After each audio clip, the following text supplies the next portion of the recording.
think there's a dilemma that we need also to touch upon here. Is there's a big difference between startups, so starting really from scratch, and then convincing banks that you need to have financing from day one, as opposed to a company that has been running for 2-3 years and already generating cash flow and generating some financial credibility. And I would say the first category is a very difficult category for commercial banks. In many countries there are basically government schemes. The US has a so-called SBA scheme, whereby you have very clear up to 80% guarantees of the government for pure startups to actually get facilities. Unfortunately, we don't have yet wide schemes. We have Khalifa Fund here, of course, in Abu Dhabi that does this for Emiratis.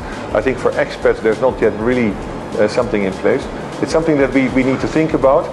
But let's first tackle then the companies that already are longer into existence. I think their banks are feeling more comfortable with companies, particularly companies that have run for the last 4 or 5 years in very difficult circumstances. Let's be honest, right? I think all of you have realized that since 2009 the world wasn't the same paradise that it appeared to be in 2008 and 2007.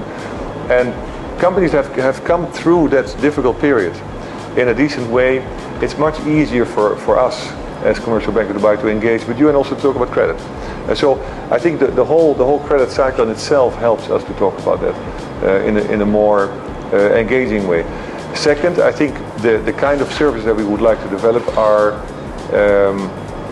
much more tailor-made. Again, we don't feel like stuff should be run-of-the-mill. It should be really in a personalized way, also for those companies.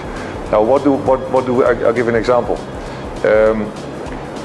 Supply chain finance, what does it mean? Suppose you have a larger company that has a lot of suppliers or buyers to that company.